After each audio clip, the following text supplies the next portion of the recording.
mean, Riley Cooper, I mean, like, that dude deserves a statue. I mean, like, number one on your speed dial. Hey, I'll tell you what, like, I mean, I didn't know until a couple days after the fact. I was like, wait a minute, is he the MVP or like we got the all-tournament team? No doubt about it. And then Ty Floyd, when I struck out 17, and like stole it from him. But I was like, when has a pitcher like been a part of like 5 of the 6 wins in Omaha? I mean, what a performance!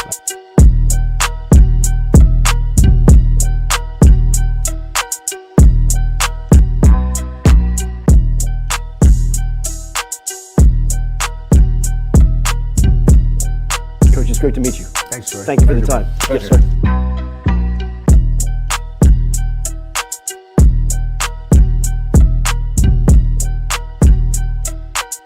Sure, I'm a little late, boys. At the spring game, obviously, as you can see.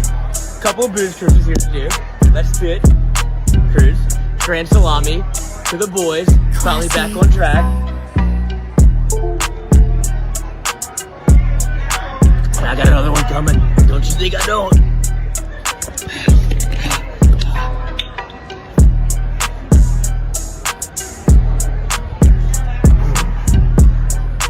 And that's how we roll in Tiger Stadium. Just watching the spring games that were on television, one thing that jumped out about your squad is your quarterback room is very talented compared to a lot of the league and a lot of the country. I wonder, is it easier to recruit that position when you have talent or when you don't have talent?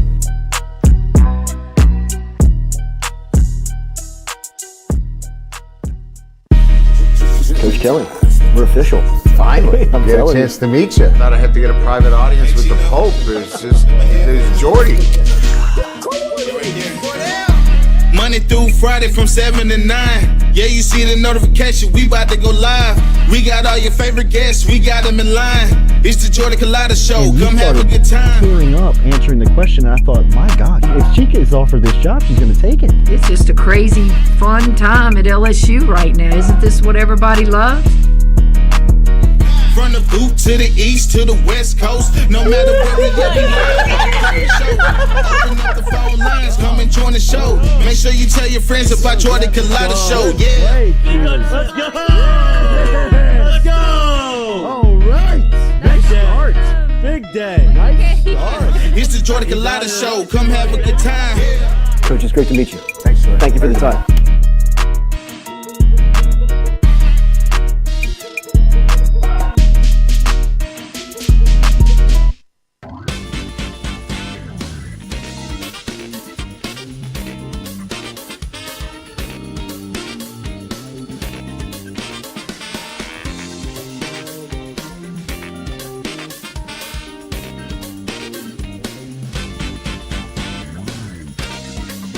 Welcome into a Monday edition of Jordy Culotta Show right here live from our Click Here digital campus on this Monday morning and built every day by RMB Builders.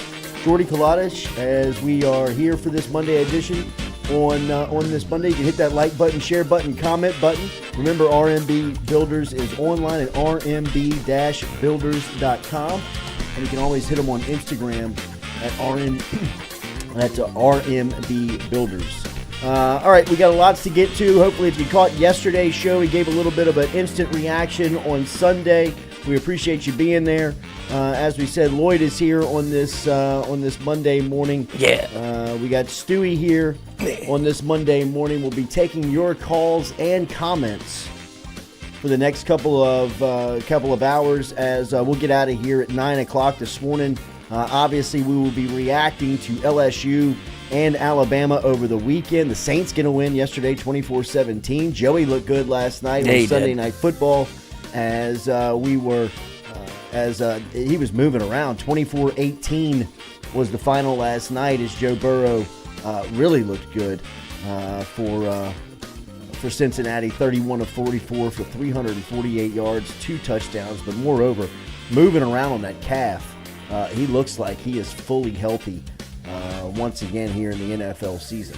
Jody Jam seems to work out pretty well. Yeah, they were connecting. They had their chemistry moving yesterday. So Cincinnati improving very quickly here in the NFL regular season as they move to 5-3 on the year, and the Saints get a much-needed win yesterday as they beat the Chicago Bears 24-17 at home.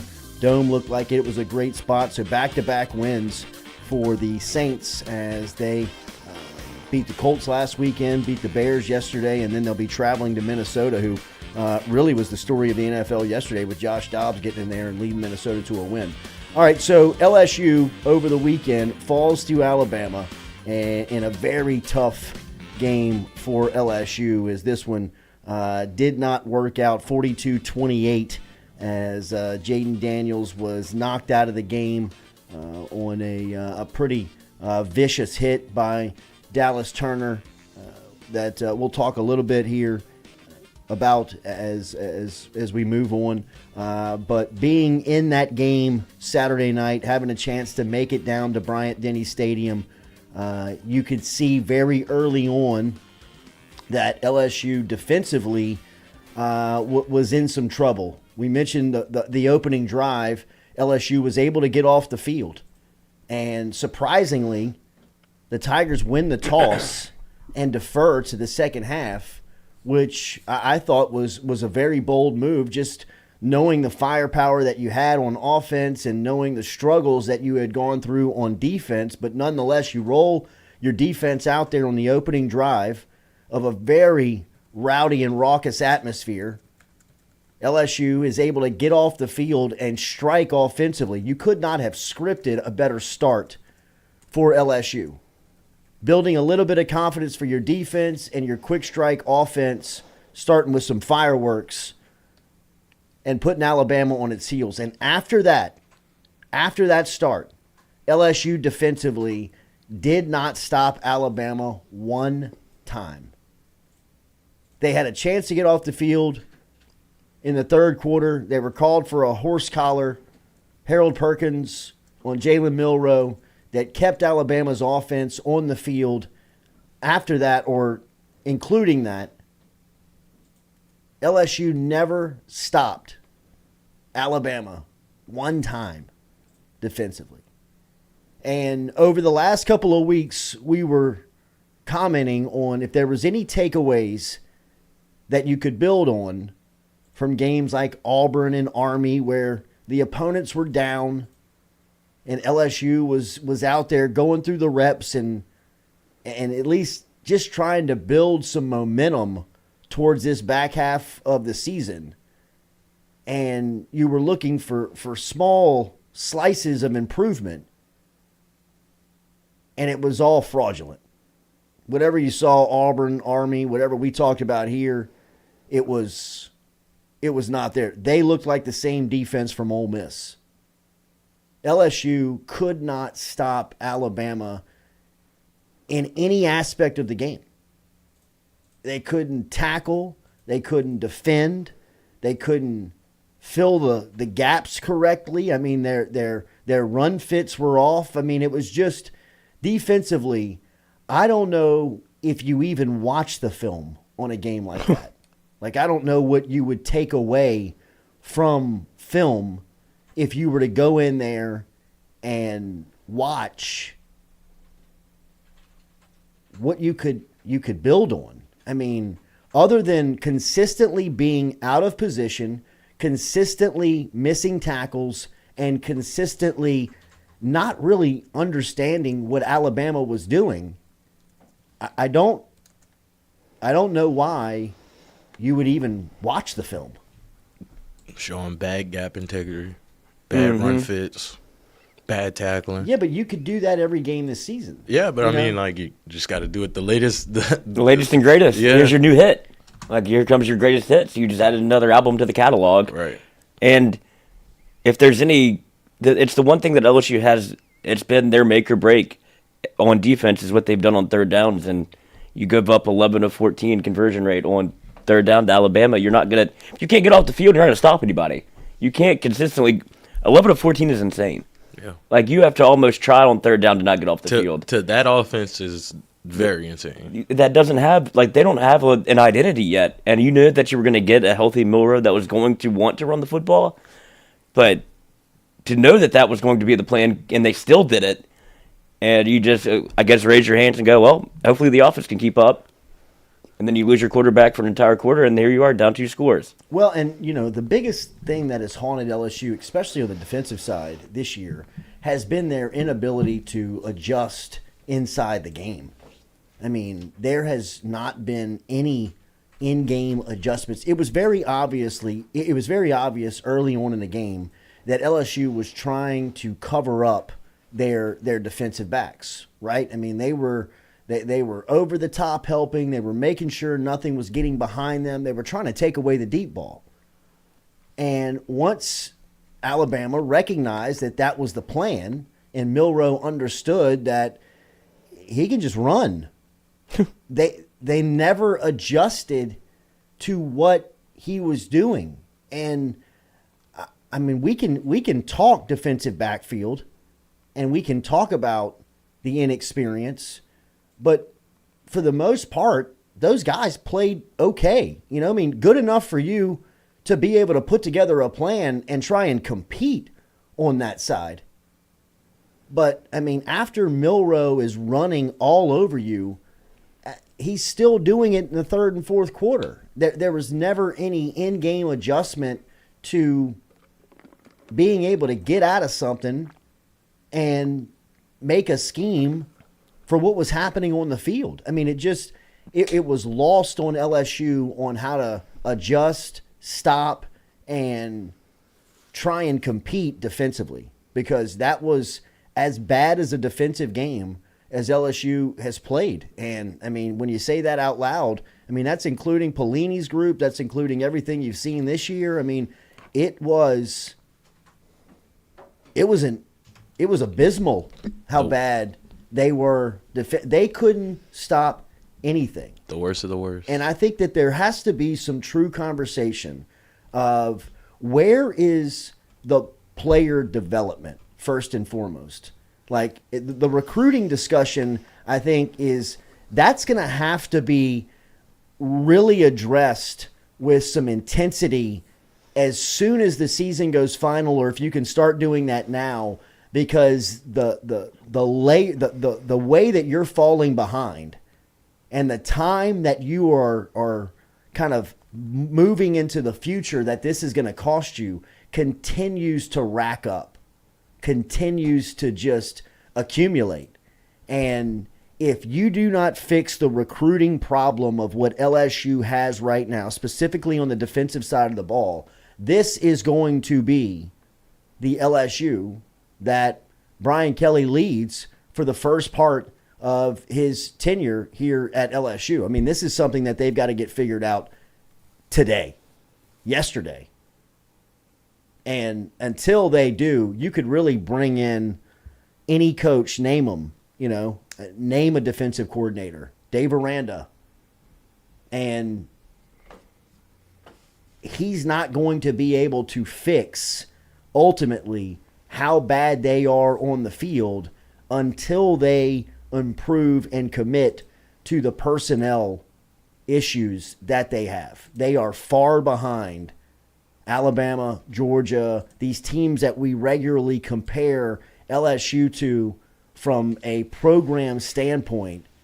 It's just a different class when you're talking about those heavyweights right now. And LSU must address that in recruiting. As far as the on the field development goes, I mean, there's still players out there that you can evaluate. Yes, sure, there's some that, look, they may not deserve to be playing in the SEC, much less LSU. So, I mean, I think our eyeballs tell us, kind of who fits, who doesn't. But there's still guys out there that you can win with. And in those guys, sincerely, you have to ask, where is the player development? I have never seen a intent of a coach to regress a player like LSU has done to Harold Perkins. And I think Perkins played really good on Saturday night.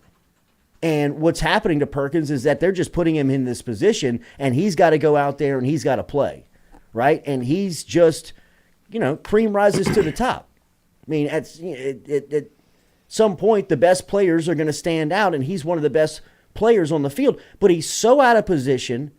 He's so ineffective to the game on what he could be. It really is. It's tough to explain.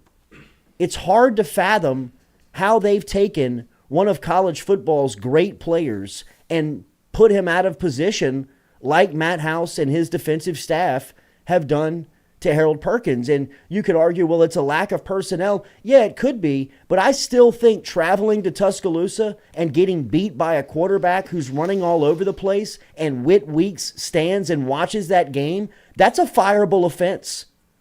That's insubordination. That is, I'm not doing my job to the best of its ability. I am leaving things on the table that could help the performance of the operation. And those are things that I just do not understand and will continue to pound the table and bark into the microphone as long as LSU did it. I couldn't do it when Les Miles was leading LSU. I had bosses at the time where we had LSU contracts that would regulate what we said. And probably it was a good thing because I didn't understand the power of the microphone at the time and probably would have said a lot of stuff that would have gotten me in a lot of trouble. But now, understanding the professional part of the job, but realizing that you got to call it like you see it. I mean, what LSU has done defensively in the lack of player development, the lack in ability to close in recruiting, and then when they get here, they don't play them. They don't play them. Is inexplicable. Like, to me, it's insubordination. Everybody involved with it should be out. Seriously. I mean, how in the world do you go and get Whit Weeks, see him perform the way he did earlier in the season? He was trending to be the leading tackler on the team for the year if they'd have played him. And I'm not saying that that was the remedy on it. I'm just saying that you had to see enough early on against teams like Mississippi State, Ole Miss, Arkansas, that leads you to believe, like, hey, when we get down to Alabama, Florida, and Texas A&M, he's going to have to log some reps. He may not be the starter. He may not play the majority of the time. But when you get out there and Jalen Milroe's just dicing you up, I mean, like, just how much more do you have to see? Like, put the guy that can run out there one time, tell him to spy number 4. Let's just see what happens. Put Petey on defense. Remember the Titans. Like, just see if you can do it. Because at some point, you're right. Like, and I think you saw Omar Speights play a lot, and you've seen him be the starter because it seemed like he was helping with the lineman assignment and was getting people in position. And we said this yesterday. Whit Weeks was, like, unabashedly saying, I don't know really what I'm doing out here. But when you simplify it to what they were supposed to do, go follow 4, everything else kind of gets thrown to the side. And Speights was obviously the guy that they put in instead of Weeks. But like you said, whenever they are rushing for 6 rushing touchdowns, all of which came on the ground, like every touchdown they scored is a rushing touchdown, and you have one quarterback doing it to you for 4 touchdowns, like at some point, maybe give Weeks a shot. You know, like what could go worse? Like what could go wrong? I don't. Like you just would like to see at least, okay, let's change something. I don't understand it. I don't understand how maybe you get a snap. Your job is to put the team in the best situation to win, and you can watch what's happening to LSU and not at least try to adjust to stop it. I mean, that was some Les Miles stuff of what Les Miles used to do offensively. I mean, we had Tim Williams, one of the former great Alabama players from Baton Rouge, on a radio show after, in between his Alabama playing time and getting drafted by the Baltimore Ravens. Tim Williams stopped on the radio show, and we asked him what it was like playing LSU during the Les Miles offensive days, and he said they used to come to the sidelines like laughing and talking out loud, like they're going to keep doing it, like they're just going to keep running the same play, like I guess, I mean, like just line up and try, let's just keep stopping them. There has to be the same sentiment, except now it's on the defensive side, where the offensive coordinator and the offensive players have to come back and be like, they're still doing the same thing they were doing in the first quarter. I mean, like, they're doing the same thing that when we were killing them 3 quarters ago, they're still doing it.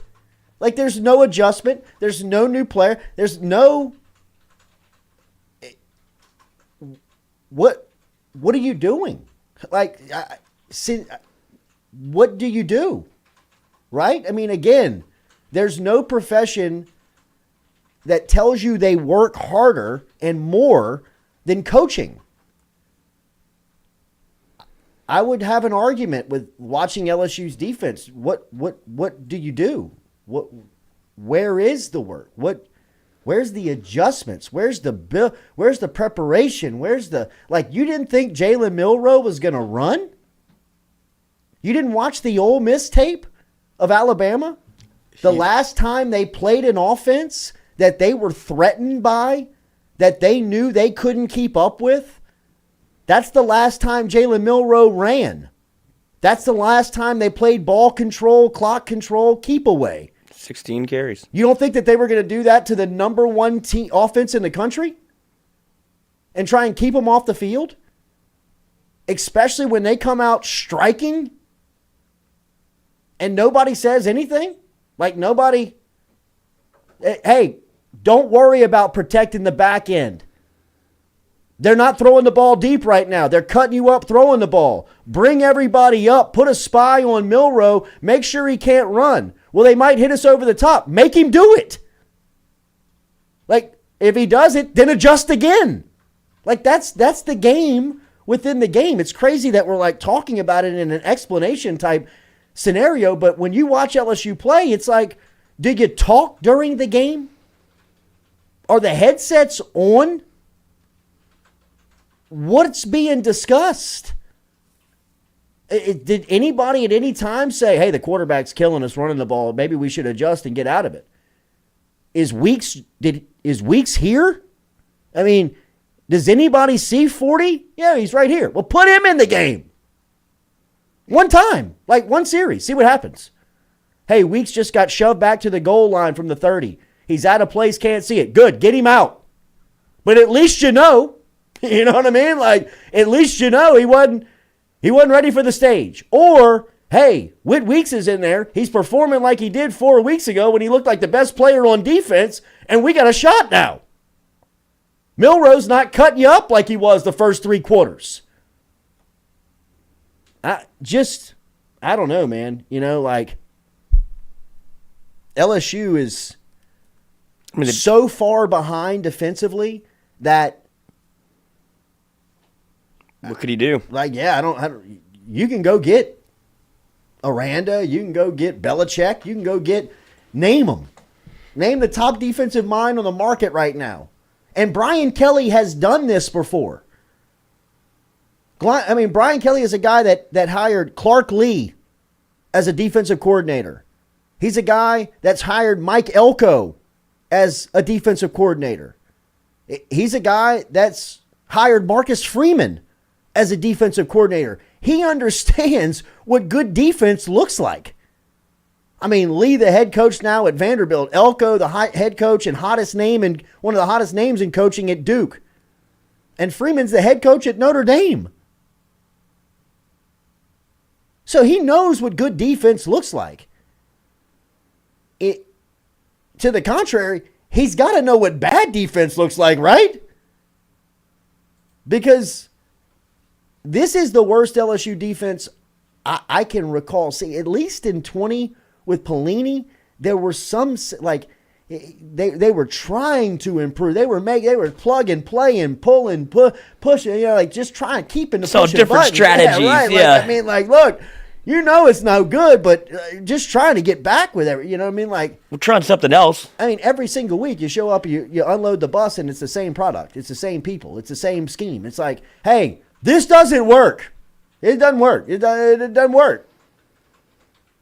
Do something else. Your offense was hitting Alabama for 10 yards per play.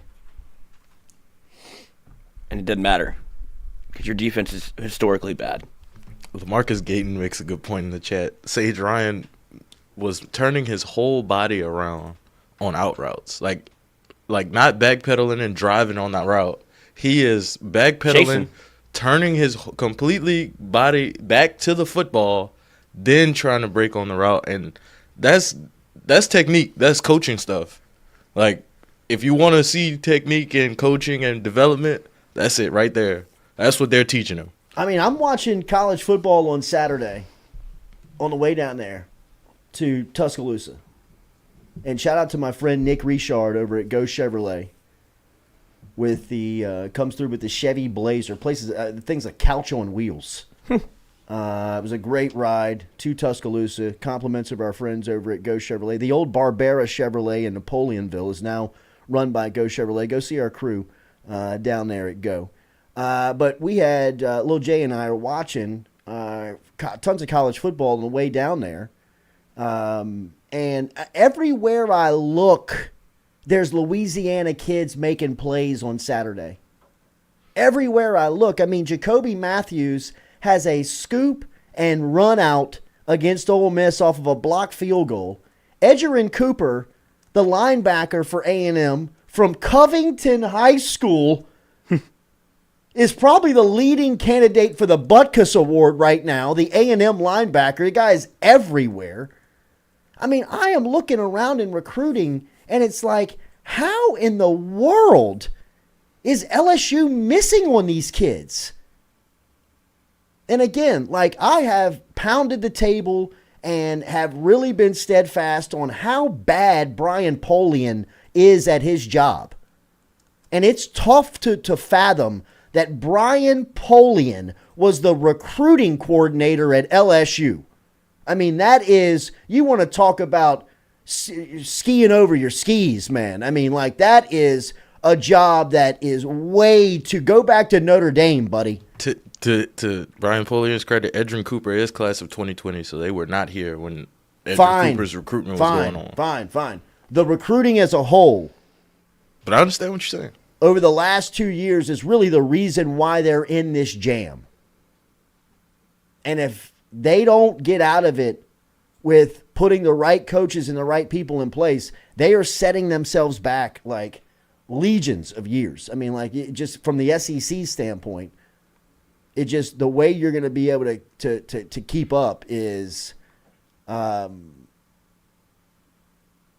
you're just losing. You're losing time. You're losing space by the day. I mean, you have got to go get SEC recruiters and developers today. Or at least you must know who you're going to get as soon as the season ends. Because there is nothing that LSU can sell right now to any players that leaves them with the peace of mind that they're going to come to LSU and get developed to the best of their ability, because Kirby Smart and Nick Saban are coming right behind LSU's message and just undercutting the hell out of everybody's resume, out of everybody that they've coached, and out of what's happening on the field. And that's the reality of it. I mean, that's just where it is. I mean, Texas A&M's best defensive back is from Louisiana. Texas's best freshman defensive back is from Louisiana. and they have Gavin Holmes, transferred from Wake Forest. So I mean, it's best linebacker in the country is from Covington. Been playing for A&M. It's wild, man. It's wild. McMahon was his primary recruiter. We're going to open up the phone lines, and we're going to take your phone calls. We have given our reaction. Of course, yesterday we were here for our Sunday show. Remember, if you missed it, you can always go back and check it out on our YouTube channel. And you can remember daily that we're brought to you by Katie's Restaurant. Katie's, our friends down in New Orleans, located in the heart of Mid-City, a neighborhood restaurant for the entire city, and it absolutely is. If you were at the Saints game yesterday and you were looking for a cool spot to post game at, you know Katie's Restaurant over there on Iberville Street And don't forget about Francesca's, which is Katie's sister restaurant located in Lakeview. But Katie's is online, katie'sinmidcity.com. New Sunday hours, 10 a.m. until 6 p.m. Stop in and see them down there at Katie's. katie'sinmidcity.com, located right in the heart of Mid-City, like we say, on Iberville Street, and online at katie'sinmidcity.com. So, look, LSU defensively, they're going to have to change some things. We hadn't even talked about what the offense looked like on Saturday night, and the offense, I thought, was, look, they were typical LSU offense, right? But you realize very early when the games get tight, when the competition gets closer, the margin of error for LSU's offense is microscopic. I mean, it is eyelashes of what LSU offensively is able to and not get away with. They don't have any room for a turnover. They don't have any room for stops. They don't have any room for error just because of how bad LSU defensively is. And Alabama's got a good defense, solid defense, had a good game plan. LSU was still able to score and still able to cut them early on enough that if you get just a bit of help, that you do enough to keep the game competitive into the fourth quarter where you give yourself a chance to win. And, look, I'm not here to bang on the officials and talk about the calls they did miss, because in the LSU-Alabama series, I just believe that you have to be prepared for that. You have to almost bake it into the game. Like, build it into your emotion of the game. At some point, Bama's going to get a call. And if you play them in a year where they don't, it's crazy. Like, I remember the 2019 game, LSU got all the calls. And they were legitimate. Like, it wasn't like LSU was getting gifted anything, but I mean, like, the Thad Moss thing, some of the personal fouls on Alabama, like, some of the stuff that was, I mean, you remember the play after Patrick Queen's interception where the big offensive lineman comes in and cleans out my man number 5. Kerry Vincent. I mean, like they were catching everything from Alabama that day. I mean, like they were getting. I mean, you kind of left and you were like, man, LSU caught all the breaks today too, even the whistles. That doesn't happen much. I mean, we can do the Alabama referee show nearly every year. So, I mean, I thought the horse collar call on Perkins was terrible. I thought the missed horse collar call on Milroe, the horse collar call on Milroe was bad. They missed a horse collar call on Jaden Daniels, and then the Dallas Turner hit on Daniels. It was clear that Alabama came trying to send a message to the offensive line and to Jaden Daniels. They were going to play physical. But if you look up the definition of targeting, and you look up a visual of what targeting looks like, you could play that sequence in which Dallas Turner comes in, leaps off his feet, he leaves the ground, puts the crown of his helmet into Jaden Daniels' face mask, and then pile drives him into the ground. I mean, check, check, check. That's an easy targeting call. If they get the call, I still believe LSU does not win the game. So I don't want to come off like I'm complaining about the officials. I'm just saying you have to bake that into the LSU-Alabama game, probably every Alabama game that exists in Tuscaloosa. I still think LSU has a better chance of competing to finish the game than they did. Because on the flip side, he has to leave the game. You don't have no Dallas Turner now, right? Because he gets ejected. And so that helps you on the offensive side because now you have to put in a different quarterback that you have Garrett Nussmeier, and maybe that just gives him a little bit more of like, okay, this room isn't spinning that fast. Yeah. But yeah, once you lost Jaden Daniels, the game was over. Thomas J. Jaden had more rush yards than Milroe. Bama couldn't stop it. Can't give blame without taking away from Jaden Daniels is James Wade into the show. The degree of difficulty Jaden Daniels has to overcome each week at LSU is insane. Even Burrow couldn't overcome this defense. I agree. There's no way that anybody on the other side of the ball could lead a team to a perfect season or a competitive year where you could play with something with this defense. There's no way. They can't stop anybody. Like, LSU legitimately is the biggest slump buster in college football. Mm-hmm. You need confidence. You need to get some numbers going. You need to get moving. Schedule LSU. Like, Graham Mertz, welcome to it, brother. You're about to get your popularity, your Q ratings about to soar through the roof on campus in Gainesville. You're going to come back to campus on Monday, a whole new dude. Like, you hadn't seen this type of love. Jalen Milroe in Tuscaloosa today is king. King. LSU made him a superstar. We talked about it last week. If Milroe can play the game that LSU presents to him and he executes, tip your hat to him, because we don't think he can do it. He did it. He did it. He came off like a super. It reminded me of Leonard Fournette pulling into Tuscaloosa in 2015. Everybody was talking about Fournette in the country. He was dicing up college football. He had just had an October that was setting records. He was all over the place. He was the Heisman front runner. He was on the cover of Sports Illustrated, on the cover of ESPN. He was definitely going to get invited to New York, for sure, at the very minimum. He was going to get an invite to New York. 4 quarters later, everybody forgets about Fournette. Derrick Henry wins the Heisman. Same scenario here this week.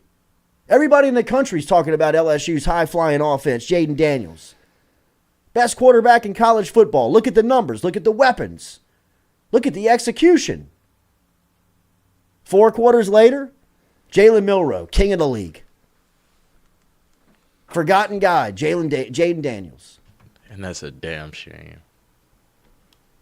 And Daniels did everything he could. Hell, he tried to go back into the game. He didn't even know what he was looking at.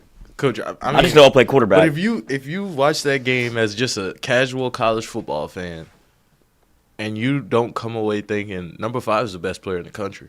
Oh, he was the best player on that field, and it wasn't even close. Look what happens when he came off of the field. That's what I'm saying. If you just watching the game, like, you don't have any interest in the game, and you just watch it, and you like, damn, 5's good. Number 5 is pretty good, huh? Yeah, like, I don't even have to know a whole lot. You don't to see even that. have to know his name. You're just like, oh, number 5, Daniels, he's pretty good. And when he's out, why isn't he playing? When he's not in the game, it's like, oh shit, they're in trouble. Yeah, wins above replacement for Jaden is it's a stat that we'll be interested to see, because I don't even know if he's going to go against Florida. Oh, a reminder that Shiloh Sanders got kicked out of the game for this hit. Yeah. This was targeting. I mean, look, I'm not here.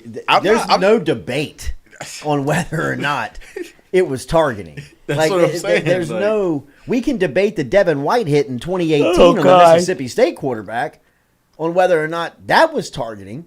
Kissed him. But Dallas Turner's hit on Jaden Daniels is every sense of the law targeting. But again, it's not the defining factor of the game. It's not what cost LSU the game. The interception was the killer. That was the killer, and I'm telling you, a moment that we haven't and kind of gets forgotten in all of this was the 2nd down and 16 drop by Mason Taylor in the 3rd quarter. LSU has an opportunity because they're going punch for punch at this point, which you knew the game was going to become, right? I mean, at some point, this was going to become a back and forth to where somebody was going to have to adjust or somebody defensively was just going to have to make a play. Yeah, he's going to tap first. And LSU was starting to go back and forth with them, and they have a huge drop on 2nd and 16 by Mason Taylor. He drops it at about the 14-yard mark. It brought up at least a 3rd and short. He made a falling backwards for a first down. And then it's 3rd and 17. LSU gets 6. They punt. Alabama scores. LSU gets the ball back. Turnover. And that's the game. Because you could feel it. Once Alabama went up 2 scores, you knew defensively LSU, they couldn't stop them. And you run out of time. And, once you were having to play keep up, it didn't matter if you had LSU's 2019 offense, LSU's 2023 offense, or the St. Louis Rams 2001 offense. I mean, it didn't matter. You could not stop anyone. So, and it's a damn shame. Such a waste of a great offense. A great offense, because even how often does that come around from LSU? Because we talked about this yesterday a little bit. Like, all of your key playmakers on that offense are gone next year, and I don't see the defense getting any better. Nope. There's nothing that I could point to go, this is that'll get fixed. And even if it does get fixed, you'll be fixing it with freshmen. You won't be fixing it with. I hope they don't try to fix it with transfers again. That has not worked. It doesn't work. It's not working. Another year of maybe they'll get it figured out. Just one more year. Hold the rope. It's like nope, because then after that, Nussmeier's gone. Yep. Like you're back to square one. Yeah, exactly. Then if your defense is good, I don't think your offense is going to be able to keep pace because you'll have a young quarterback if you don't get one from the portal. It's just the song and dance always sucks whenever you don't have any rhythm or timing to it. Because if your offense is good and your defense is trash, it doesn't matter. If your defense is good and your offense is trash, you got to have both. And it always comes back to recruit. Yes, it does. Yes, it does. Yeah, it starts with recruiting. It ends with recruiting. I mean, it is recruiting. It's the whole game is recruiting. And LSU is behind significantly in recruiting defensively right now. And if they don't get that fixed, that will be what LSU football looks like. I mean, as bad and as sad as that is to say, that's just that's the reality of it. So we're going to take your phone calls. We're going to open up the phone lines. Looking forward to it. Stewie, what's the phone number? 707-400-5575. 707-400-5575 is the phone number. If you want to get involved, we'll get you lined up. We'll take your thoughts. What? Is it already calling? Yeah. Already calling? Yes. All right, sweet. We're going to come back and we'll start your phone calls next here on the Jordy Culotta Show. As always, we are built and powered by RMB Builders every day.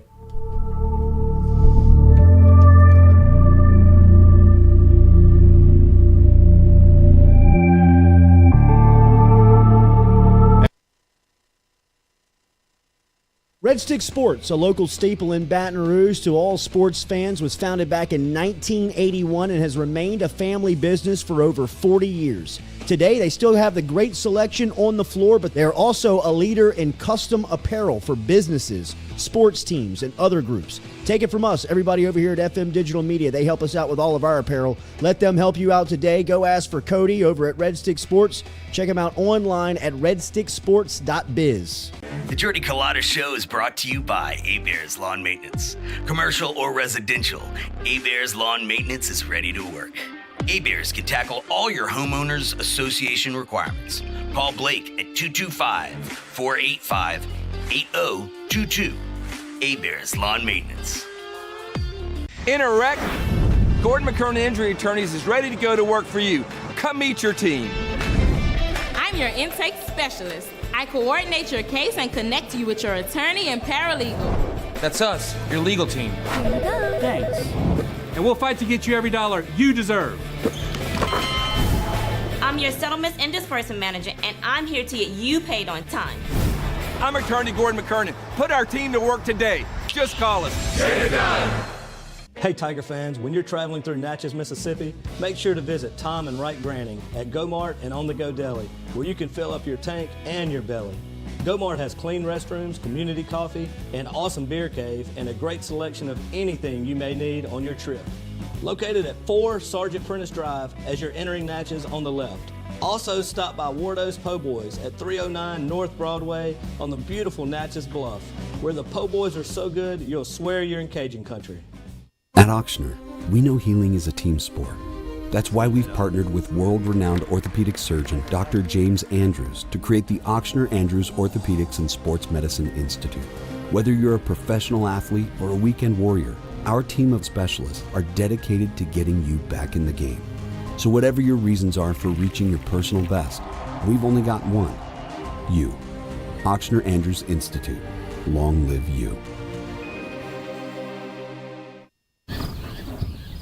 All right, buddy. Make it a good shot. Oh, yeah.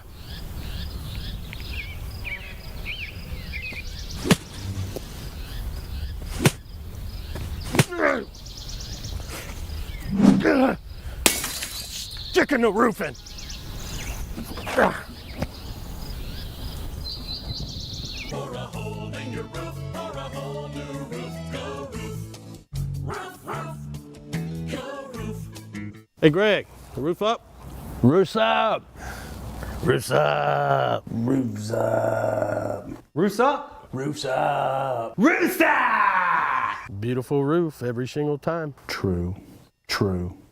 Well, the Ochsner Andrews Sports Medicine Institute collaborative effort was an idea from Dr. Andrews and myself to bring together two great names, the Andrews name and the Ochsner name, to elevate the quality of care for athletes in the state of Louisiana, where he's from. I always thought I would come back to Louisiana and practice orthopedics with my subspecialty being sports medicine. This was an opportunity through Ochsner's to come back and work the entire state to help develop and take sports medicine to a new level. As an orthopedic surgeon, what this means in the future in terms of, access for our community to the type of care that Dr. Andrews pioneered, words can't describe how valuable that is. Ochsner has a great opportunity here to really grow, and Dr. Burnham, of course, is the mainstay of making that happen. If you want to have first-class sports medicine care, check in with Dr. Burnham and his group, and you'll be more than impressed and pleased.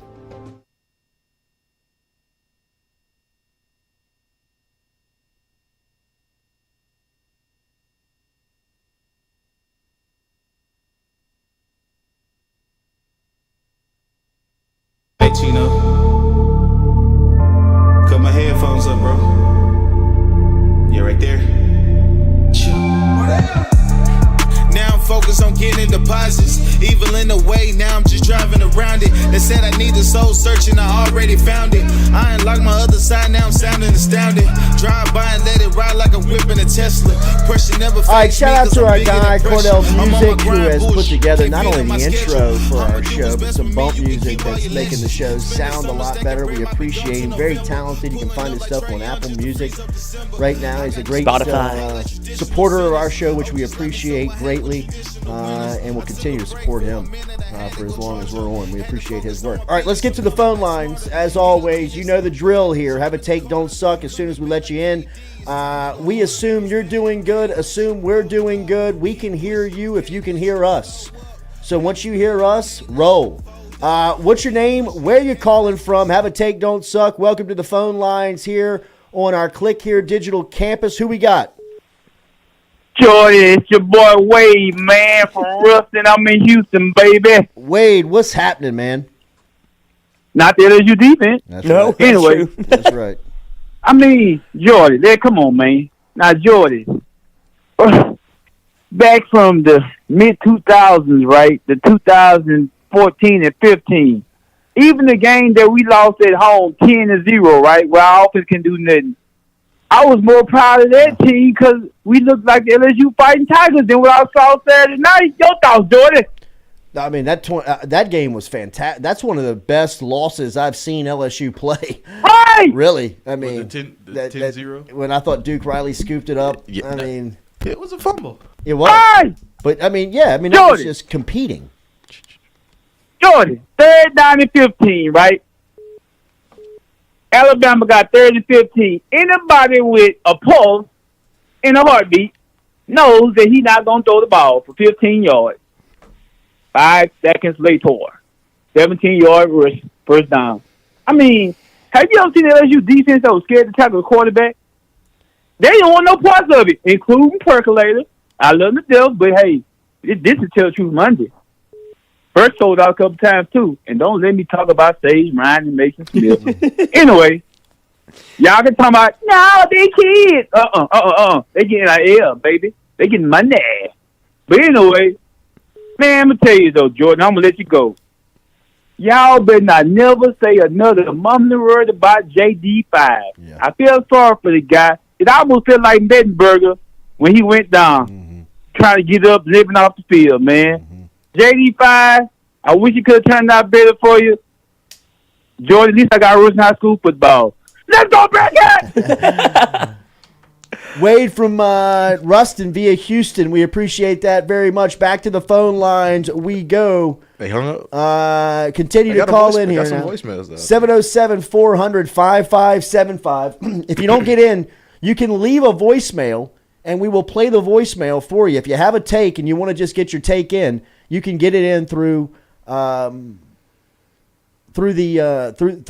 voicemail app. Let's go. John Lucius, inside of our chat app. Jordy, what's the name of the recruiting assistant that Polian ran off that was very good? That's Mason Smith. He's now at Texas A&M.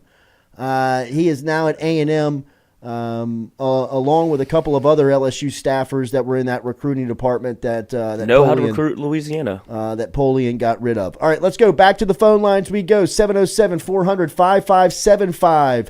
Have a take, don't suck. What's your name? Where are you calling from? Remy. You're on. What's your name? Where are you calling from?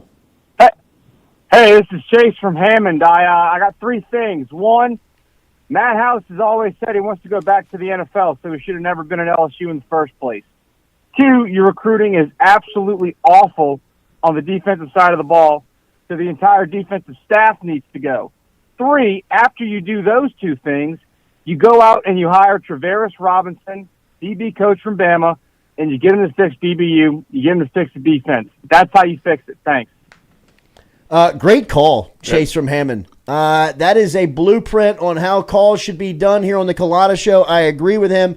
Matt House and the defensive coordinator, it's abysmal how bad they are. The recruiting on that side of the ball deserves to have everybody in the office with an explanation of what the hell is going on from being able to find players. And then Travaris Robinson is a great name. I mean, look, LSU's got the money. They've got the budget. Everybody should be in play here, and they should have a clear goal of redefining the defensive room as soon as the offseason begins. I agree. Chase from Hammond, great call. Back to the phone lines we go. 707-400-5575 from Click Here Digital. What's your name? Where are you calling from? Have a take, don't suck. This is Corey from Hattiesburg. Yes, sir. What you got, Corey? One thing I thought was just evident, a defensive adjustment that Alabama made. We hit Neighbors on the safety in the slot in the first quarter, first touchdown. They made a huge adjustment, brought the safety out, brought another corner in. I'm saying that to say, to me, those are the adjustments we're not making throughout the game. Mm-hmm. I thought that was just something that was very evident that they did. Did it completely solve the problem for them? No, but it definitely slowed things down. And like y'all said earlier, we just stayed in the same front, same defense, the whole entire ball game. Mesmerizing, Corey. It really was. I mean, just that everybody could just sit and watch and nobody make any adjustments. Anything else? That's all. I appreciate you. Thanks for listening over in Hattiesburg. To the phone line, 707-400-5575 is the phone number, 707-400-5575. If you want, you can just type that into your contact list. Sort as the Culotta Show, and every Monday when we take phone calls, you can have it already into your dial list, and you can get it going. All right, let's go back to the phone lines. What's your name? Where you calling from? Have a take, don't suck. Easy, Richmond, Virginia. Hell yes. What's happening? That Easy? was tough. I'm chilling. That was a tough one last night. I'd like to address a few observations. First, the LSU fan base. I get it. There were some bad calls, but let's not act like that's why the Tigers lost this game. Mm-hmm. Here's some things that I thought that really concerned me. The defense couldn't stop anybody. Carl Perkins, he came to the national spotlight as a pass rusher and a third down QB spy. I didn't see him in that role last night as a QB spy, specifically when the quarterback was running and getting out of containment on third down. And look, part of the way we feel is our own fault. And it's our own fault because we know good and well that you can only go so far with a porous defense. Mm-hmm. Listen, I rarely call our players, but today I have to. The center, Trey Turner, was off all night. Low snaps all night, throws off the timing, and the quarterback can't look at the defense if he's looking for the ball. Sage Ryan was a 5-star coming out of Lafayette, and his athleticism keeps him around the ball, but he never makes a play. He consistently misses tackles. And finally, Omar Speights is not an SEC linebacker. He can't set blocks, and he hasn't rattled anybody's chin strap this whole season. The Tigers have a long way to go to get back to championship contention. Thanks, guys. Easy from Richmond, another stellar call on the heels of Corey from Hattiesburg and Chase from Hammond. Great job out there with the calls. Let's get right back to it. 707-400-5575 is the phone number. Hunter Fournette, unpopular opinion, but what's your name, where you calling from, followed by the have a take, don't suck is too damn long. Hunter, get the hell out of here. Have a take, don't suck. What's your name, where you calling from? 707-400-5575 is the phone number. What's your name, where you calling from? Pete, Dallas. Yes, sir. What you got, Pete? It's like everybody's concerned about the recruiting on defense. What about keeping the guys that we have that aren't being developed? You know, Perkins with Weeks, Deshaun Womack. I'm afraid those guys are going to be in the portal in a month. Right. No, I think it's a fair assessment, and I think it's something that you have to be able to recruit against. In LSU right now, as we said, yes, they have fallen behind in recruiting out of high school and evaluating that part of the process. But more importantly, you better hang on to Womack. You better hang on to Perkins. You better hang on to these guys that are already on the roster, because if you lose them, the setback only becomes greater. So I'm with you, Pete. I think that is something that they will definitely have to be playing defense against, no pun intended. 707-400-5575 is the phone number. Remember, daily we are brought to you by our friends over at Hughes Mechanical. Travis Hughes and the crew over at Hughes Mechanical can help you at hughesmechanical.net is where you can find them online. Commercial and residential HVAC services that can take care of you in South Louisiana today. 225-658-2147. A trusted Daikin dealer over at Hughes Mechanical can help you out. That is air conditioning service that you can trust. 225-658-2147 is the phone number to get in touch with our friends over at Hughes Mechanical. HughesMechanical.net. Hughes Mechanical Contractors, a trusted Daikin dealer and a supporter here of the Culotta Show. Back to the phone lines we go. Have a take, don't suck. What's your name? Where are you calling from? Kenny LaRousse, West Bank. Yes, sir. What you got? Hey, Jordy, I've been going to the game since I was a baby, dude. I'm 66 years old. I've never seen a defense this bad. Pitiful, man. Pitiful. Sage Ryan looks like a JUCO player, dude. It is tough. It's tough to fathom how bad they are. How do you fix it? We're not developing no players. I mean, it just looks terrible, man. It is. It's tough to watch. It is tough to watch, man. It is. Go ahead. I'm scared we're gonna lose a lot of players, man. It's got to be a concern. Thank you for listening. Thank you for calling as always. Keep the phone lines moving here. 707-400-5575 is the phone number. 707-400-5575 is the phone number. Get in touch with us here on the phone lines on this Monday morning. We'll take your calls, take your thoughts, take your opinions here. If you want to just vent. It's a safe place. I get it. You have a safe place here. Nobody will interrupt you. You can get your thoughts in. Let us know what you think. LSU and Brian Kelly will meet with the press today. They will be at the podium at 12 noon over at LSU, so we will hear Coach Kelly speaking today. Obviously, there will be an update on Jaden Daniels' health, on what the probability of him going on Saturday, on just how much of a setback last weekend was. So we will have an opportunity to hear from Coach Brian Kelly today. Coming up at 12 noon. So we'll have a recap for you tomorrow. People want our thoughts on this.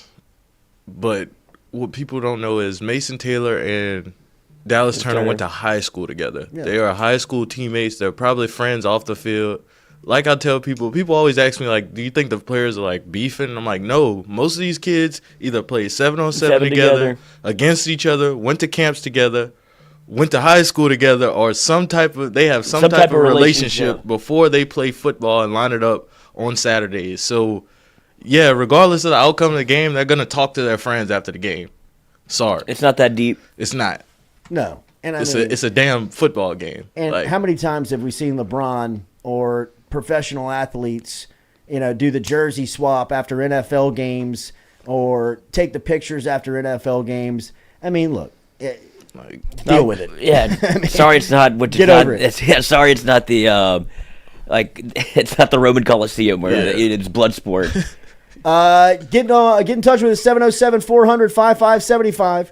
707-400-5575 is the phone number to get in touch with us here on the Culotta Show. If you have a thought, you can jump in. Have a take, don't suck. We appreciate you asking. AWeathers30, hashtag Ask Jordy. I think there was something more to Jamar Cain leaving for the NFL. It's starting to show. Yeah, we told you earlier in the season. For sure. Matt House and the crew, they ran him out of here. Look at the difference in the defensive line play. I mean, it's Brian Polian, Matt House, that crew, that regime. They had something with Jamar Cain. I guess he was the only one that was recruiting. He was the only he recruits better than me. He was the only one bringing in players. I know he had relationships with guys like Gabe Relaford and Dominic McKinley. We told you that earlier in the season. That there's definitely more to Jamar Cain not being here than just what is being out there. And, like we said earlier this season, we'll reiterate it now. Matt House and Brian Polian and that part of the staff, they obviously railroaded him. They wanted him out of here, and they got him out of here. And now they're stuck with the worst defense in college football. Yep. Didn't work out so well. Back to the phone lines we go. 707-400-5575. Have a take, don't suck. What's your name? Where you calling from? Saber from Georgia. Yes, sir.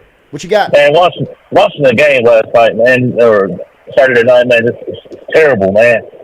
I counted at least 2 plays, man. I seen Mason Smith, supposed to be one of the best guys on defensive line, man. They had him down on 4 knees like he was all this in front of the field.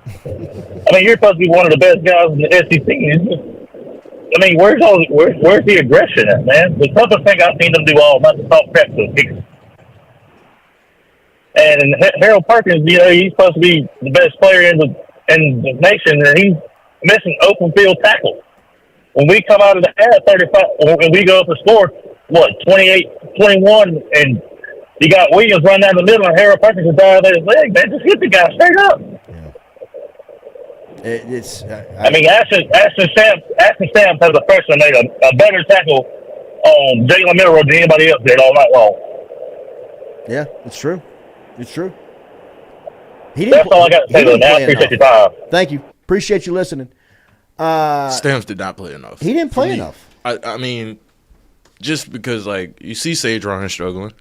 Toviano, obviously, he got ran over the first drive of the game and didn't want no smoke after that. So it's like, somebody go get him. See if you can do it. They obviously thought they had some sort of a plan with the personnel that they put out there, but it clearly did not work. But when that plan blows up in your face in the first quarter, you switch it up. That's what Alabama's plan blew up in their face in the first quarter. They thought they could guard LSU one-on-one. They could not. So they switched it up. Because it just came that you needed to get 1 or 2 stops. And like y'all said, it was the interception and then the third down stop that put you down 2 scores because your defense couldn't get a stop or get a turnover. The only games that the LSU defense has helped is whenever they have gotten that turnover. Missouri. Harold Perkins gets the pick, changes the game. Back to the phone lines we go. What's your name? Where are you calling from? What's up, John? This is Worm the Don caller from Gonzales. Man, first thing I don't understand. The first thing I do not understand is why didn't we spy Perk on Jalen Milroe? The year before we did it, we spied Perk on Bryce Young the whole time. And then we get in the game this year, and they don't spy Perk. And the one time they did it we had the weakest horse collar call. I don't ever want to play at Alabama again. Like, all those refs' house must have been 5 minutes from the stadium because we didn't get no good calls at all. And then on top of that, like, I'm with you, Jordy. I don't think the calls that they made the outcome of the game, but by them not spying Perk on Jalen Miro, but would do it the year before on Bryce Young, it just don't make no sense to me. But that's all I got, man. I love the show, bro. I watch it every morning. I appreciate you, big dog. Thanks for listening over in Gonzales, man. I don't know how to say it any better. If you are a coach for LSU and you didn't watch last year's Alabama game and you still have a selection of players that were on that field, including the most dominant player defensively in Harold Perkins, that changed the complexion of the game with college football's best player on the other side. Bryce Young's the quarterback, the number 1 pick in the NFL draft. You put Perkins on him specifically and change the entire game. And then the next year, you move him out of the box. And then you've got a player that arguably could do the same thing in Whit Weeks and really probably built better for a guy like Milroe because he's a little bigger, he's a little bit thicker, he's a guy that's a little bit more physical at the point of contact. That you've got just standing on the sideline. Like, you go through 4 quarters of Milroe high kneeing your linebackers into the turf. I mean, like, just running through everybody, and you let Whit Weeks, who led the team in tackles, just chilling on the sideline for the first 3 games that he played, just watch. It's the Perkins thing is what's really confusing. I understand that he probably had a lot of assignments. He's like your Band-Aid on the defense. Wherever you feel like you have a bad spot, you just put Perk there. But adjustments, whenever you see what Milroe was doing, and you have kind of the blueprint, whatever you did, and he's a different football player than Bryce Young, but to spy Bryce Young and not spy Milroe is head-scratching.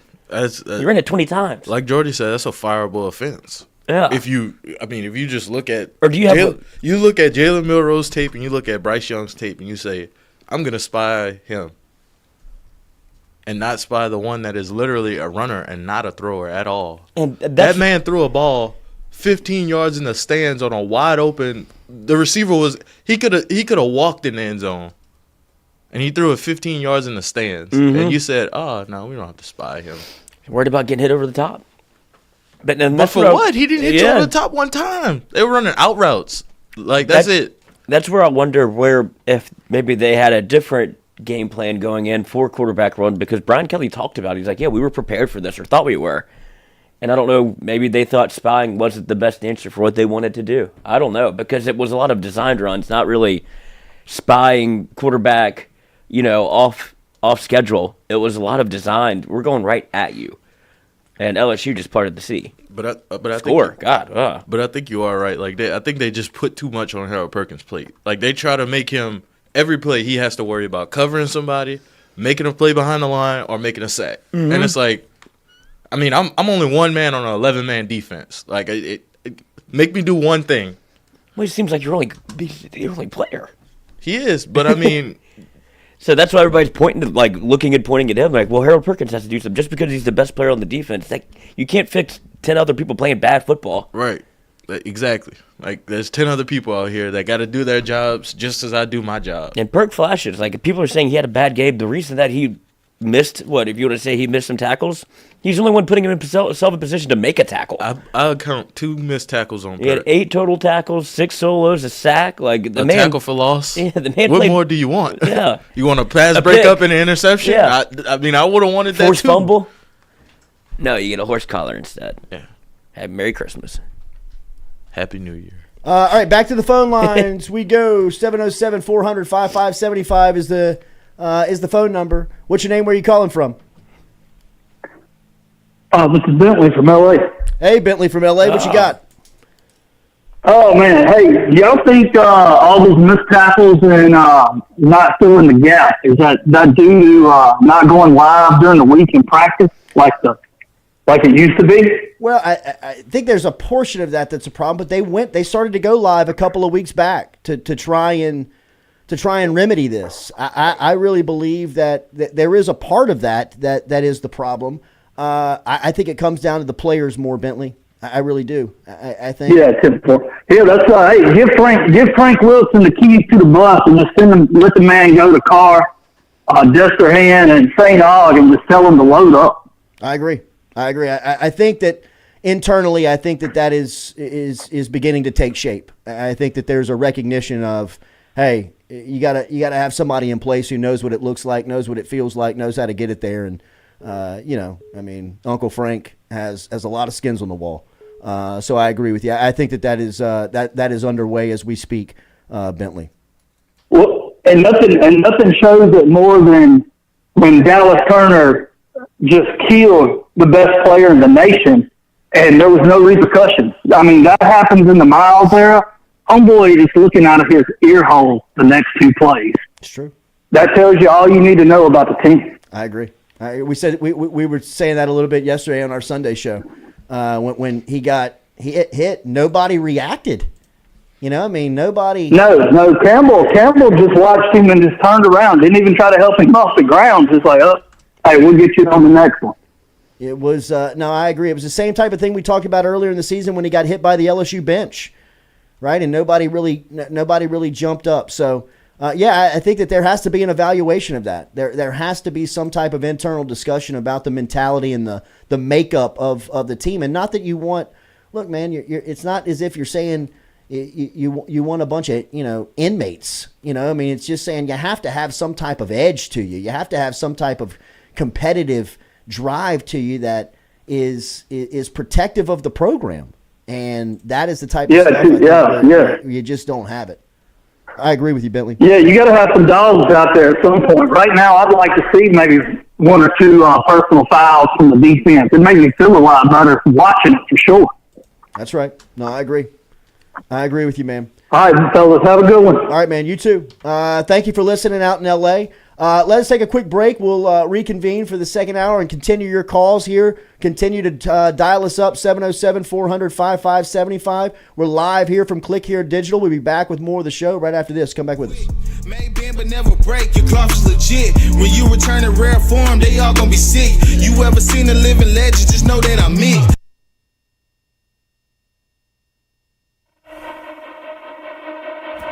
If you're in the market for a mortgage lender, you need to start with Doug Bickley and his team. Bickley has built a crew with over 50 years of combined lending experience. They've been in business for over 20 years, and they love helping their clients achieve the American dream of home ownership. They're also key with working in real estate agents and helping their clients getting same-day pre-approval. They average about one buyer a day getting them in a home. If you want to get in touch with Doug and his crew, it's easy. Call them 225-214-5154. 225-214-5154. Go see the Bickley team today. They're located on the corner of Coursey Boulevard and Sherwood Forest right here in Baton Rouge.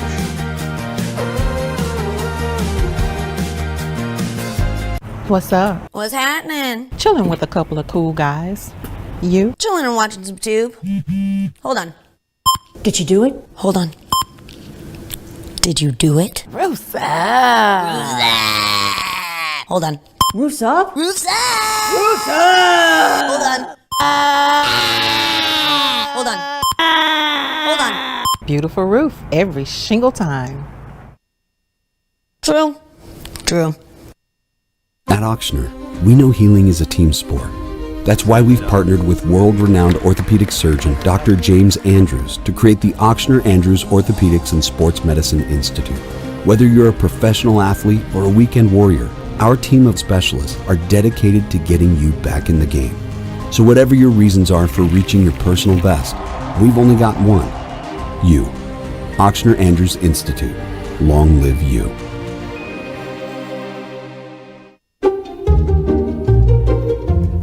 You can't put the cart before the horse. That'd be like, will you marry me? Do I know you? Never sign a contract with a roofer before he gets on your roof. Call Go Roof instead. We offer a free, no-obligation inspection. A beautiful roof every shingle time. Bobby, goes in the front. Go Roof. Belmont Stakes Race Training.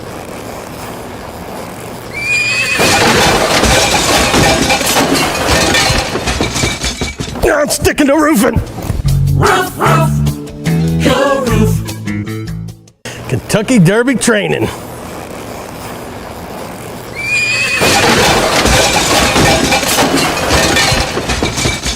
I'm sticking to roofing. Roof, roof, go roof. Head health is incredibly important for our student athletes. One of the best ways we're trying to address concussions is on the front end. We're trying to prevent these before they happen. And a big part of that is speaking to the athletes, letting them know what to expect. Okay, speaking to the parents, what to look out for, talking to the coaches so they know the vital importance. Some of the big things we're looking for with the concussion, which is, a traumatic brain injury, is one, was there a mechanism? Was there an injury that took place that could lead to this? Often a direct blow to the head, a head-to-head hit. If someone's showing signs of concussion, our first step is always to remove them from activity, get them to a place where there's less stimuli, where we can really just sit down and get a feel for the athlete, what they're feeling. We're looking for headache, we're looking for dizziness, any sign that coordination is off, that something's just not right. Get a good evaluation of them to understand what's going on. It's not worth the risk that may be there to kind of ignore it, because there are very serious consequences if we don't treat a concussion properly. Don't let concerns about shifts in the market disrupt your long-term financial goals. Edward Jones financial advisor Daniel Newman can help. He'll work with you on an investment strategy for long-term results. Edward Jones can give you the tools and knowledge for a steady approach to hitting your financial targets. Get started today by calling Daniel Newman at 225-261-8262. 225-261-8262. Edward Jones, member SIPC.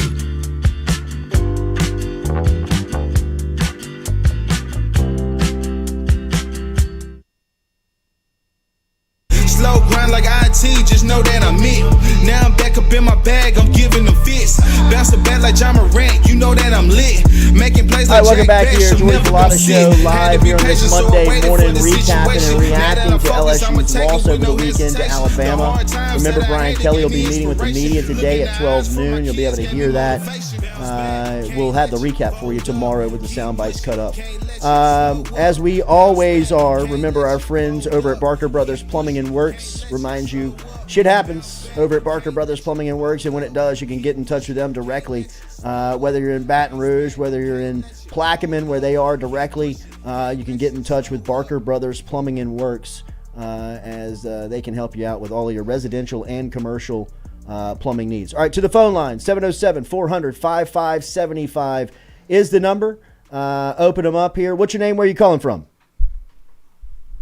Hello? Yes, what's your name? Where are you calling from? It's Ryan again. I'm calling from Central Arkansas. Yeah, Jordy, I was really hoping this Monday Nick Saban and Terry, he wouldn't be able to look at a box of Frosted Flakes without freaking out this week after losing 2 years in a row, but clearly, we can't. I have two things that have really, really irritated me. I'm going to make it pretty easy for everybody. It's very simple. We have to fire the defensive staff. I was at one point with the cornerbacks coach. I really thought, the IQ level, it's not getting any better. You got to go. The defensive line, we've got talent on it, and we're struggling. Yeah, sorry, you got to go. We don't know right now if even the guy that we originally hired, if he's coming back. And I think that's a problem if I'm a parent and I'm a kid. Do I really want to go here? I don't think the NIL is an issue because we're throwing out millions. It looks like we have our own NBA team with the women's basketball unit. I mean, come on. We know this state's driven with football. And if that's not the problem, then you clearly are the problem. And Brian Kelly can say, well, I came here to be the most competitive. I wanted to beat the best and play the best. That's fine. But he ultimately came here to win a national championship. And if you're going to cause me and keep us from doing that, well, then you're not putting holes in my boat with me. So you have to go. Mm-hmm. Because the evaluation of the way they're recruiting sucks right now with the secondary. We're losing our best players to Texas and Texas A&M and sometimes Georgia now. That shouldn't be happening. When you said that statement last night, it just gets more and more disgusting when you hear Alabama people saying, gosh, I never thought I'd see an LSU defense terrible. It is. It's ridiculous. We've made everybody we've played this year play their best game. That's right. Jalen Merrill just runs 40 yards free, nothing, untouched, like the whole first half. Their biggest plays are on third. I think the shortest third down was 3rd and 7, and they still get it. It's like it doesn't matter. My last thing, what really pisses me off, this really pisses me off. I'm sure T-Bob, he sees this stuff and all this, and you probably talked to him about it, Matt Moscota and them. This isn't Rudy football. This isn't Touchdown Jesus.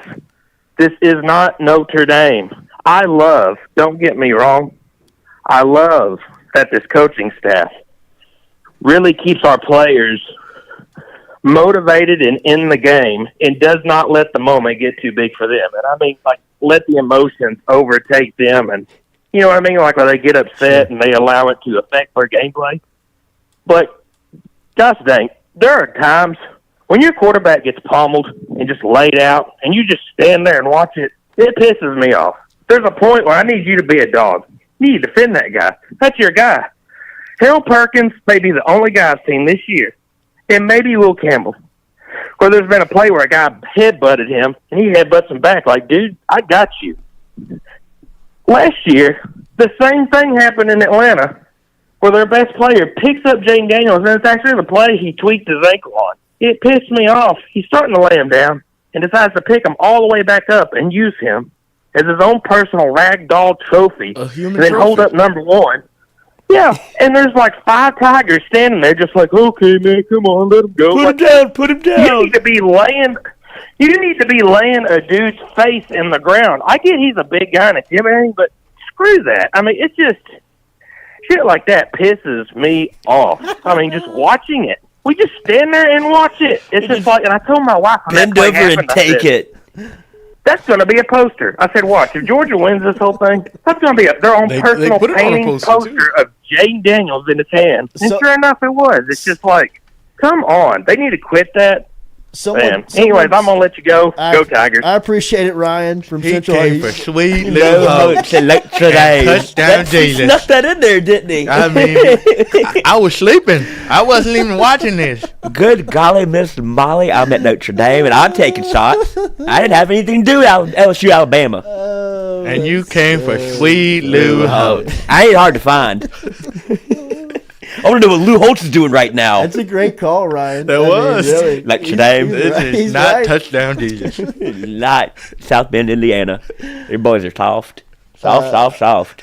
It was like my dinner. That was a great call. I mean, that's he's dead on. I gotta respect it. Well, the best is when people like that call, whenever they start really going through it, and he's like, "This shit just pisses me off." Yeah, right. Like, just getting mad all over again. I'd love to watch Saturday night. I'm sure he was in a great spot. That man was probably standing directly in front of the TV, hands on. God damn it! Kid, look at Jalen Milrow. There he goes. We can't get a stop on 3rd down. Oh, that interception. That's the game. Turn it off, honey. Turn it off. 400-5575. Back to the phone lines. Keep doing this. Yeah, we can watch HDTV, honey. Yeah. Fuck it. Back to the phone lines. What's your name? Where you calling from? House Hunters International is better than this. Golden Bachelor. I recorded it. What's your name? Where you calling from? Hello? Yes, sir. You're live. What's your name? Where you calling from? Hey, this is Jared from Lake Charles, guys. I just had a quick question.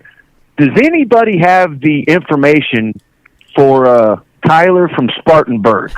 Maybe we can get him to call Brian Kelly or the rest of the coaching staff, Matt House, and build a fire under their ass. Because what he did to Dabo Sweeney is what needs to happen with this coaching staff. They don't take calls on the coach's show. Tyler. I think for that specific reason. And that's exactly why they don't. So I don't know, man. I don't know what's going on.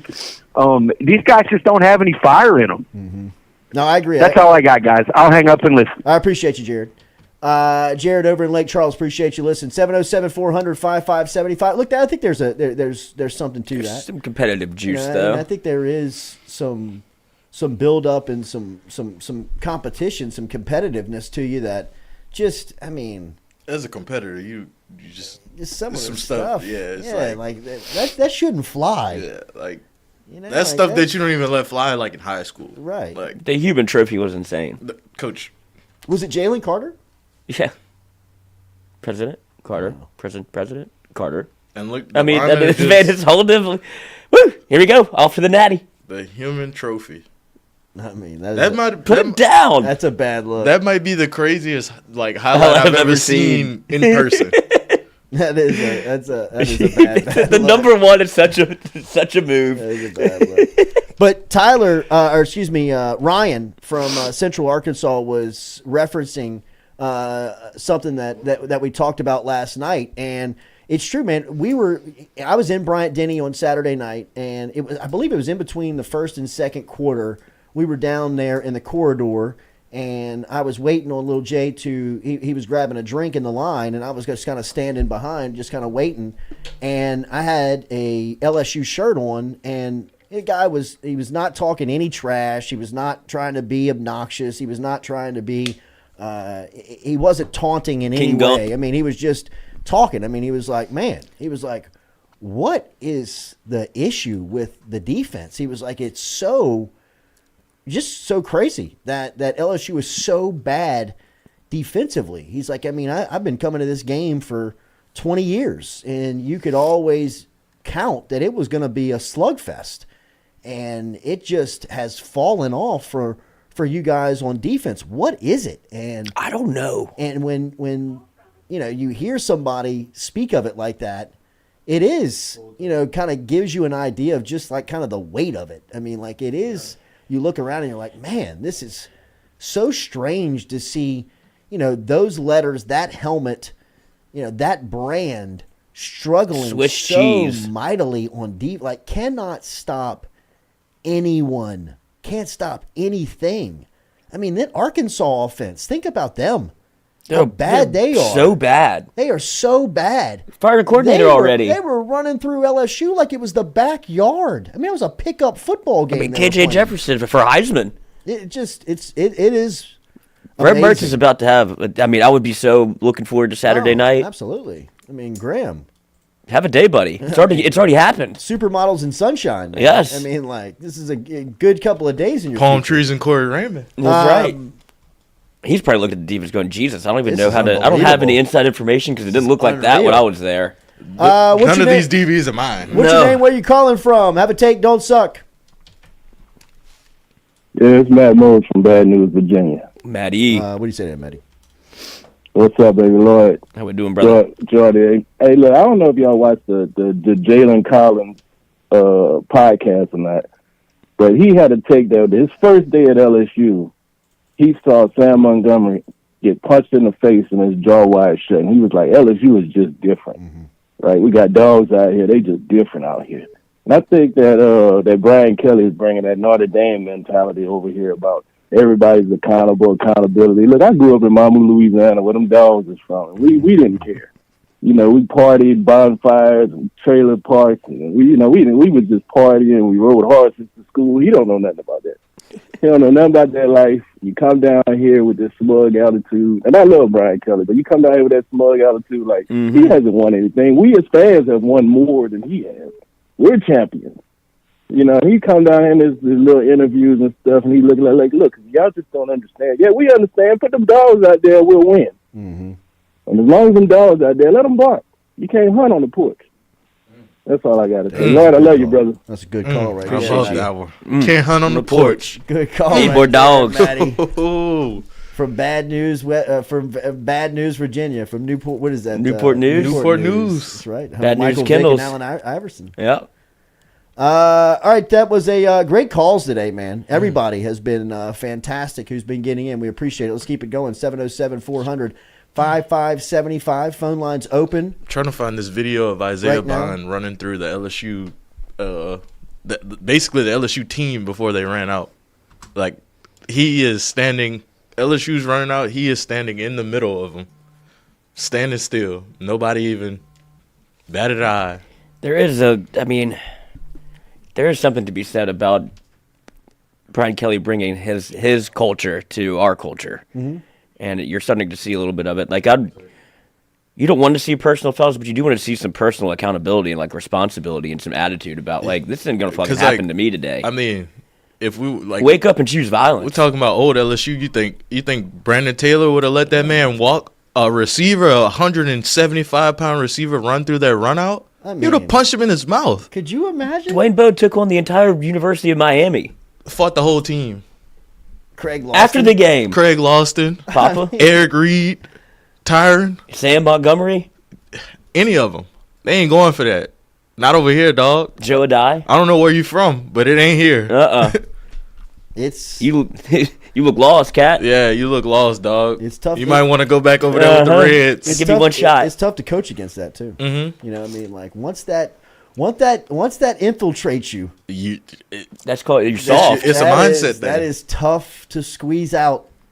That is tough to get out because look at them for like they're playing some of the LSU Gold or whatever this is on the SEC Network or ESPN News, and you can tell like everybody's got their shirt tucked in, all in the same shirt. Like this, all the things that he's been instilling into LSU. I mean, a lot of that we knew that you wanted to clean up the LSU program a little bit, but I think we've gone too far in the other direction. Too far into the cleanup part of it. Like, yeah, the image is clean now. You don't have players getting in trouble off the field. You don't have that type of problem. Now let them be fucking dogs. Let them be who they are. Like, stop trying to handcuff them into being somebody they're not. Be whatever. Like, be good off the field, on the field. I want to see a totally different person. Yeah, no, we've talked about it a lot here. I mean, they have totally taken the mentality and the advantage of LSU being LSU out of the program, out of the equation. Yeah, I mean, like really, I mean, when you hear people talk about LSU, like Matt was saying, I mean, you know, people would reference it. It's different, you know. I mean, it's not like any other place, and even people in the conference knew that. Even players on other teams knew that. Coaches knew that. Now, when you take that away, you neutralize some of what makes LSU LSU. And if you're trying to compensate that by, you know, discipline the players, well, there's one thing and some things to that. But if you're changing the style of the player along the way, well, I mean, you're taking a big piece of the formula out that made LSU what it is. And there has to be some recognition of that. You know, I mean, this is a place that you have to let the people be the people. And that's what makes the greatness of it. Now, if you want to be able to control some of that, discipline some of that, and make it accountable, I think people invite that. But getting away from the player and the prospect and the person is turning out to be, that's the wrong play. It's not the play. You've got to begin to settle back into recruiting the players that made LSU what the program is and why it has experienced all the success. I mean, that's the biggest gamble that Brian Kelly has taken in his first year and 3/4 of a year on the job, and it's backfired on him. I mean, if you would have told him at his introductory press conference that he's going to take 4 transfer corners to Alabama in his second season and none of them are going to be eligible and you're going to be counting on true freshmen who haven't played, he would have deemed that unsuccessful. Like, no, we can't have that. Well, that's where you are. And something has to happen from a recruiting standpoint, and the commitment has to be made from up top. And whether it is opening the checkbook and going and spending money on that side of the ball to make sure that it can keep up, whatever you have to do. But the defense is going to cost this program from taking the steps necessarily that they need to take to become championship level. And Saturday was a clear indicator of that. I mean, LSU was exposed. Again. I mean, they were exposed for a lot of things on Saturday night. For the third time this season, I saw it again, where LSU was the least physical team on the field. And the other team knew that they were lesser of the two physical teams. And they imposed their will, and LSU bowed down to them again. For the third time this year. That's the other, I guess. It just feels like such a waste of a great offense that you've had. You know, you have a shot in every game. But we said this throughout the entire year. You just couldn't be categorically, historically bad on defense, and that's where you are. Yeah. You could have been 55th. You can't be 125th. That's right. Yeah, I mean, like they're. All you needed was decent defense this season. You didn't have to be an old school LSU defense where you suffocate everybody and you win by 9-3. You could have given up 24 points a game and you'd be undefeated. To salvage frustrating. To salvage an offense like this is something I think Kelly and the staff will look back on and say, man. Because I don't know how much you can recreate what you have here. I mean, because this is a lot of, you've got a senior quarterback. You've got 2 draft-eligible wide receivers. You've got 2 underclass tackles. You've got a running back, that transferred in. There's just, there's parts of the formula that you're not going to be able to put in place. Yeah, it's tough to have those things line up like they do and like they have for LSU this season. So and you saw what difference Jaden Daniels makes. Like, even with, I don't think that the LSU offensive game plan against Alabama was that great. I think Alabama played good defense, but you saw Jaden Daniels time and again just put the Superman cape on and bail you out. A lot of those were not scripted plays. It was him being the best player on the field. Yeah. So you don't have that next year. But you have it for the rest of this year, hopefully. We'll find out if he's healthy at the presser today, I'd imagine. We'll just get an update. Yeah, and look, like we said, on LSU's football program, the next month is going to indicate a lot of where the future lies. I think where and how you compete coming off of this game is going to say a lot on where LSU is in going to the future.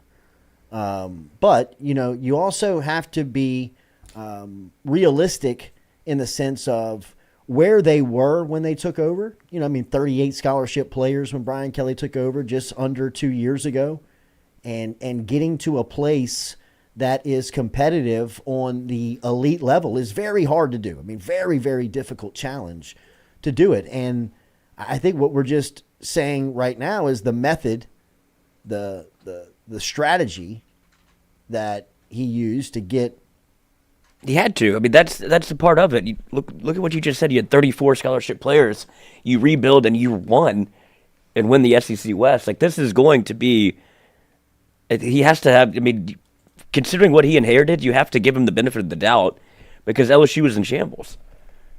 And then to be able to go to the transfer portal, rebuild, and make yourself competitive in back-to-back years, that's all you could really ask for. Now, the thing that I think people are having trouble with is the fact that. How did your defense get so bad and so quickly? Like, last year it wasn't this. No, it is. It really is. It's tough to describe how bad they are on defense. I don't know if it.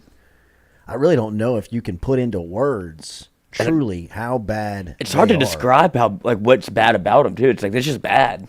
James Wade, 3 LSU losses. The defense has given up almost 50. Average 47. Yes, and LSU has scored in those 3 games. 33. They've averaged 33 points a game in their 3 losses. You would say you would think 33 points would at least be able to win, huh? One of 3. You know what I mean? Right. You shouldn't lose all 3 that you're averaging 30 plus in. It feels a little bit like the if you want to compare it to the NFL, like the Vikings last year to the Vikings this year. They started off like 1-4 or something because they lost. Every game was a 1-score game. And they won them all the previous year. This year they don't win them. You put yourself in position, which LSU has done, to win these games. You just haven't won. Like, Ole Miss is, man, they're all losses to, those are 3 top 10 teams you lost to. So, if you want to say the SEC is bad, you'd be wrong. Yeah. All right. You have Alabama, Ole Miss, and Florida State as, those are all 3 top 10 teams. Yeah. All the way from home. That's right. You just want to win one of those. Anybody on the phones, Stewie? Yeah, we do have somebody on the phone. All right, back to the phone line. Sorry for making you wait. Sorry, buddy. 707-400-5575. What's your name? Where are you calling from? This is Kevin from Miami. I just have a few takes. I played football in Miami for Miami Northwestern, and I just wanted to say that when you look at the LSU defense and just the whole totality of everything, you gotta put this blame on the players at the same time, because when I played football, when I play football, like the coaches, they'll tell us to do something. You feel me? You might not like it, but when you do it to the max of your capability, it look good out there. I know it's a couple of plays and stuff like that. You could have said, like, you know, the defensive coordinator could have did this and that, but at the same time, when I look at film from LSU, you got guys getting out of their rush lanes. It's like it's the same thing. It's like those guys are and doing what the coach is telling them. And I'm not a big Brian Kelly fan. I never had a problem with him and anything, but when I look at it, it's players not doing their job. And we got to take an accountability. Coach O recruited most of these players. Sage Ryan, Mason Smith, all these guys, they was recruited by Coach O. This not, all these players not Brian Kelly players. You know, that's all I wanted to say. Good call. Appreciate you listening down in Miami. Very patient man. 707-400-5575 is the phone number. Got that video Isaiah Bond too. Let's see it. I got from Bama football. I forget his name. I couldn't find him on Twitter. What is it? Hunter Fournette? No, not Hunter Hall. Not Hunter Hall. The guy that we had on last week from Alabama. His first year on the beat, I think. Can't remember him, but he posted this on YouTube. Come on, Twitter. Oh, you might have to refresh it. I agree with what you know, our last caller said in about the players. Look, it's not they are not free of blame. Yeah, they are not free of blame by any means. I think the criticism to the players, and you know, this is not to be meant disparagingly. I think ultimately they need better players. Mm-hmm. You know, I mean, for the majority, I do agree. Like you've got to develop guys like Mason Smith, and I mean, you know, guys like Savion Jones, and you know, where is the development on those types of players? But I mean, they are in some positions at times where you're like, hey man, make the play. Sometimes it's like, what are you? They give up the edge. Every play. I mean, like it's I'm telling you, giving up the edge to me, it's very elementary football, Mm-hmm. right? I mean, like that's where you teach that stuff the most, and they give up the edge like a junior high team. I mean, it's like you can get outside on them every time, whenever you want, like anytime, whenever you want to give outside. That they just don't set the edge ever. Nobody's setting the edge. Nobody protects not a safety, the edge. A corner. Nobody pushes anything inside. You can get to the sideline faster on LSU's defense. See, that's the stuff where you're like, do you not hear this a lot? Do you not hear this every day? I mean, I can still hear my high school football coach. Set the edge. I mean, like edge. I mean, like keys. Throwing like, you know, like markers up against whiteboards about setting the edge. You know, I mean, like, if we don't do this, LSU is just, they just give it up. Yeah, every time. Like, just bend it over. I mean, Turn it is around. just like, all right. Here you go. Get outside. I don't know, man. But here it is. Phone lines?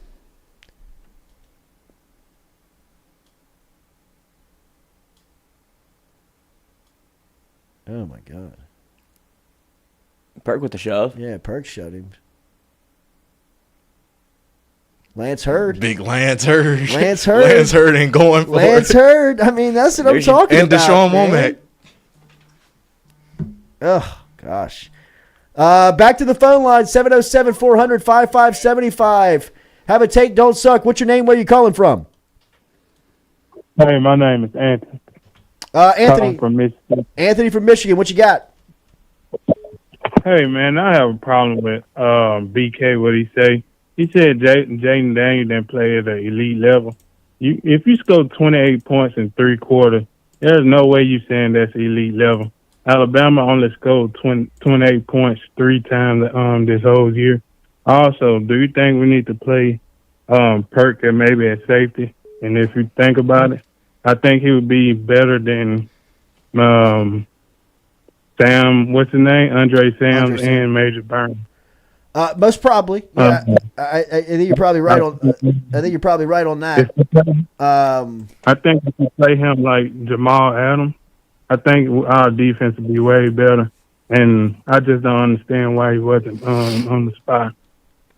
But that's all I have. I appreciate you listening, man. No, I think it's fair on Perkins. I mean, the fact that they still haven't found a position for him where they'd like him to play and affect the game like he can, I think is just outrageous. I really do. I just think it's mesmerizing that they have taken a player of that caliber and have just not found a spot for him. And, all in all, I mean, has really, he's regressed from the standpoint of his effect on the game.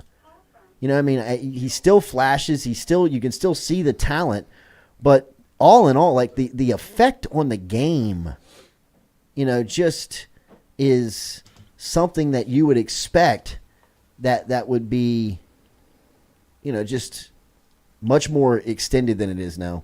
Back to the phone line, 707-400-5575. What's your name? Where are you calling from? Kelvin from Atlanta. Yes, sir, Kelvin. What's on your mind? Well, I don't think it's all the players, because as a coach, it's about developing and making your players play better. It's about taking a player. He might not have all the technique that he needs, but if you can get him to play more physical, more aggressive, our players just not aggressive. Mm-hmm. On defense, we lackadaisical. Our linebackers play weak. And the offensive coordinator is the linebackers coach. I expect them to be the best players on the field. We don't like to play our freshmen. For some reason, Coach Kelly likes to play upperclassmen. When I have a more talented freshman, he needs to be on the field. And that's my take on the whole situation, because I'm a big LSU fan. I grew up in Baton Rouge, and I just don't like what I see out there on the field. Kelvin, I can't even get on the Georgia boys. No, you can't. Them boys are playing, man. Kelvin, thanks for listening out in Atlanta. I agree. Look, man, we've been saying play the most talented players all year long, and if it's a freshman, who cares? Put him out there. And that is, something that has haunted this team at least throughout the year. Back to the phone lines. What's your name? Where are you calling from? BK from Dallas. Hey, what's going on, BK? What you got? Oh, not too much, man. Hey, long-time LSU fan, been to many games. But watching from here from Dallas, man, I can't. Kind of goes back to what you guys are talking about, just fundamentals, man. The coaching, the players, it's just a holistic, just failure. You got guys playing out of position. Honestly, I think these linebackers, man, the lack of speed was terrible to watch. It was painful to the eyes, for sure. The only bright spot I saw is Silviano's a man at his young age. He should be starting, and don't take him on the field. The kid has heart. I 100% agree. I mean, when I was watching him out there on Saturday night, I was saying, how has he not played? Like, I mean, again, I hate to go off on this, but I mean, when you look at a guy on that stage, and again, he's so good that you start him against Alabama, but he's not good enough to get him reps earlier in the season. It's just like, that's the management of the player. It's like, I mean, yeah, there was going to be some sores on Saturday night when you give him his first start and his first extended time against Alabama on the road. But I agree. I'm with you, BK, in Dallas, that, he was a bright spot. I mean, he was somebody that competed. He was somebody that I thought, jumped out there and made the most of it. I mean, look, did he have a perfect night? Did he do everything right? Would you have liked to seen him put his nose up in it a couple more times? Yeah, but I mean, you also can't lose the sight of it that, I mean, he was playing high school football last year. And this is the first extended time that he's seen. But I'm like you, like, how's he not played? It just, I don't know. It's frustrating. 1 catch for 10 yards is what Toviano gave up Saturday. And he had 7 tackles, 5 solo. Any more on the phone line? 707-400-5575. We'll close it out here and come to the end of it as we said, we will hear from Brian Kelly today and get a recap on Jaden Daniels, kind of get his health and the outlook for the week. So be interesting to see and hear what Coach Kelly talks about with the team coming off of the weekend. So we appreciate you being here. We appreciate the weekend yesterday for the people that heard us and listened to Hunter us. Hall's calling. Remember, if you missed that, you can check it out on our YouTube station at Jordy Culotta. All right, final call of the day. We don't run from anything here. Let's go to it. To Tuscaloosa. T-Town. Hunter Hall, good morning. How are you? Congratulations. Wow. Have a take Wow. you suck. Yeah. The sun is shining in the great state of Alabama this morning. Let me start off by saying this. All year, I've had to listen about how BK put Nick in a mental pretzel last year in overtime, calling timeout to get lined up. He did. Saturday night, from kickoff, Saban outcoached BK on offense and defense. No doubt about it. Nick was on a mission to change the way BK thought. And the LSU pre-snap penalties and timeouts all night were comical. And then that Aaron Anderson exchange after the game, chef's kiss. Kiss my ass, Hunter. Saturday in Tuscaloosa was a great atmosphere and about as loud as I've ever seen it. And I'm glad that you guys got to That's see the it. best you got? You bum. But hey, I'll start off by saying this. I said all year that Jaden Daniels is the smartest kid in summer school, but I'm glad that Jaden Daniels' experience is over. What happened? That throw to Malik on the sideline. Woo. Yeah, that was big time. Better. Took the air out the old T-Town, huh? Why didn't y'all play Buckner? Was it malpractice to send him? Was it malpractice to send Jaden Daniels back out there though after that football play? He was trying to win the game. Football play. Just trying to win the game. I think that was his decision. Hey, go back and watch your show from August 1st. There's a whole bunch of Alabama slander towards Saban and the team and Jalen Milroe. Jalen Milroe still sucks. Why didn't y'all go get Buckner if you're not going to play him? Go back and listen to what Jordy said. He said, "Hey, Jalen Milroe can't beat you with his arm. All you can do is try to run you over for 4 He quarters." did not beat you with his arm. There's your next defensive coordinator sitting right there on your show. Matt, the thought never crossed Matt House's mind. He did not. How? He did not. I mean, he can't throw. All he can do is throw it 50 yards downfield and hope Burton runs underneath it. And, it's embarrassing. They watched it for 4 quarters and still didn't believe it. Not again. He was throwing the ball 15 yards in the stands. Y'all didn't believe it. Throwing it out of bounds. It's happening. He's going to throw it over us. It is happening right now. He's running all over us. His best pass plays are pump fakes. He pumped it 25 yards down the field, and LSU bid on it. Like, what do you think? He can't do that anymore. He can't throw it. It's illegal. Hunter, I will tell you this: the atmosphere in Bryant-Denny on Saturday was electric.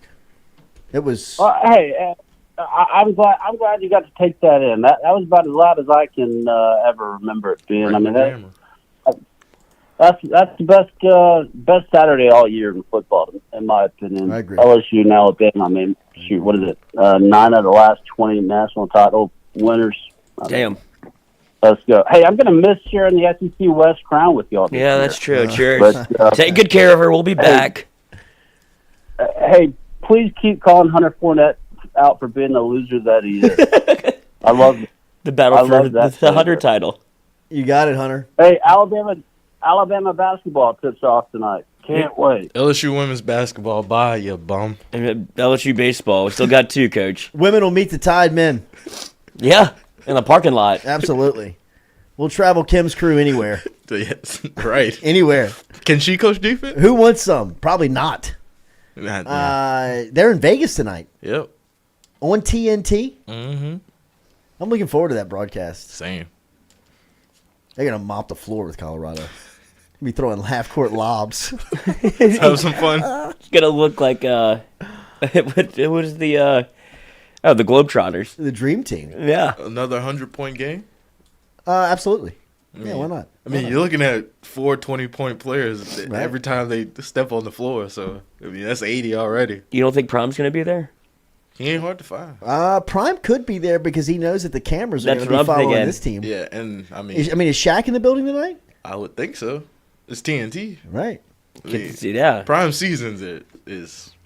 I know, that's what I'm saying. I wouldn't be surprised to see him pop up here and get a little He's run. never seen a camera he didn't like. That's true. No bowl game for Colorado? No, I mean, Colorado, they're kind of spinning.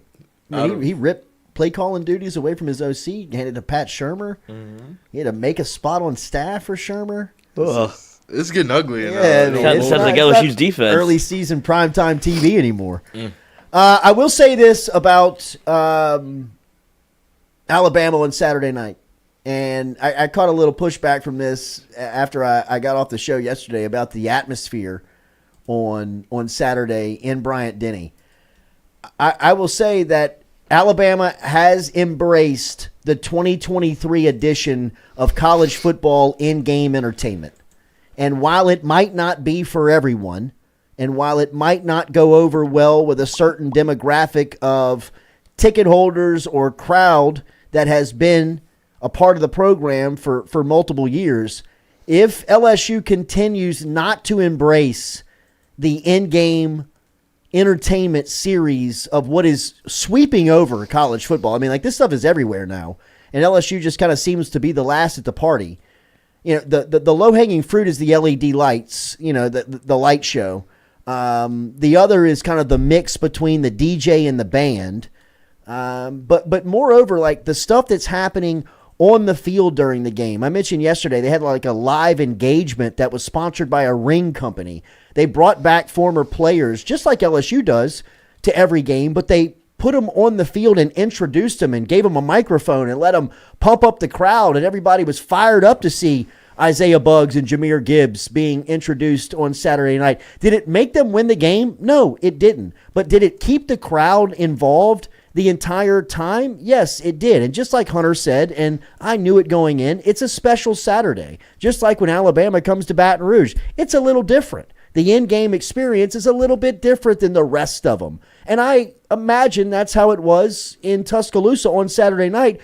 I'm just saying that I tip my cap. I say that was as good of a in-game entertainment, and as far as keeping the crowd engaged in the game and really, you know, into the atmosphere was all a part of it.